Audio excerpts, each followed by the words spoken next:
Here's what overthinking actually is, it's not a thinking problem, it's a safety problem. Your brain believes somewhere deep that if you think about something long enough, you can control how it turns out.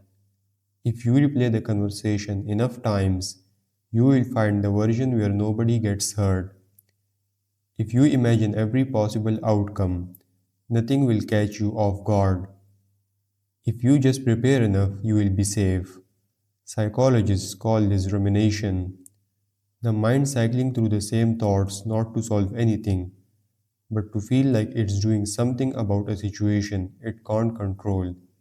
The exhausting part, it never works, because the thing you're really trying to control isn't the situation, it's the uncertainty, and uncertainty cannot be thought away.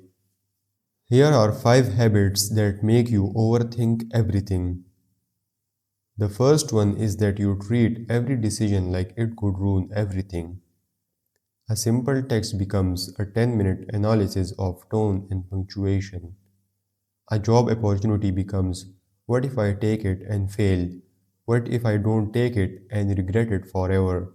This is called catastrophic thinking, when your brain skips straight from small decision to worst possible outcomes. And it happens automatically. You are not choosing to do it. Your brain learns somewhere along the way that small mistakes have big consequences. So now it treats everything like a test. Everything feels like it counts, because once upon a time it did. The second habit is that you replay conversations after they're already over. The meeting ended an hour ago, but you are still in it. Should I have said that differently? Did they take it the wrong way? Why did I say it like that? Here's the thing about this habit, it feels like self improvement.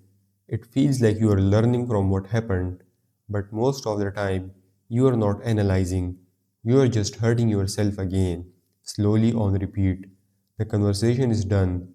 The other person has probably moved on, but you are still the only one in that room.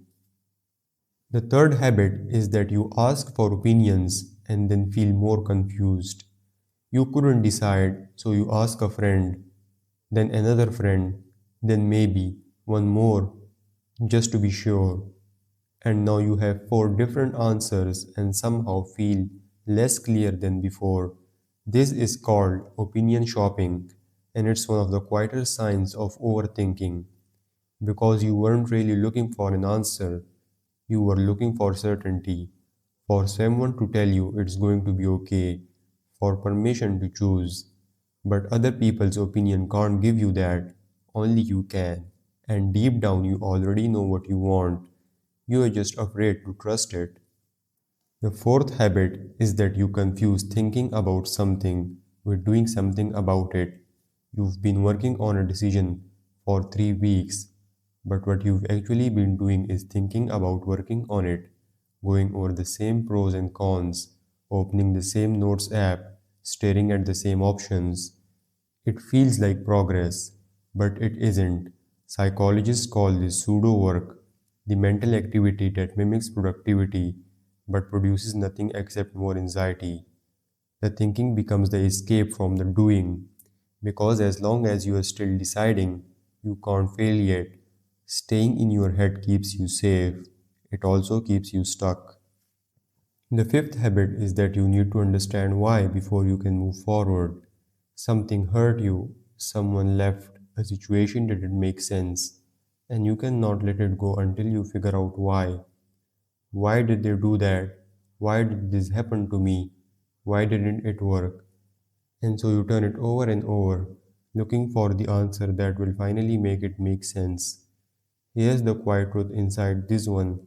Sometimes there is no answer, not one that will satisfy you anyway. Some things just happen, some people just leave, some questions don't close cleanly, and the desperate need to find why is just another way of staying close to something you haven't finished grieving yet. The understanding you're looking for isn't at the end of more thinking, it's on the other side of letting go. Here's what nobody tells you about overthinking. The goal was never really to find the answer.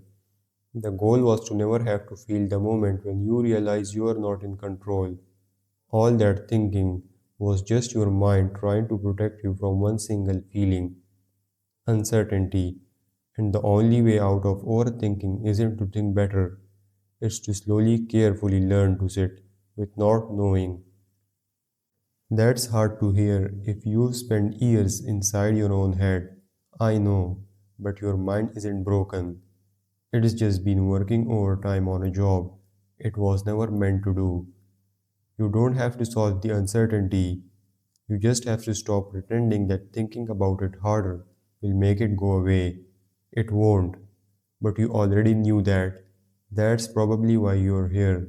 If this one landed somewhere real for you, take a breath before you scroll, and I'll see you in the next one.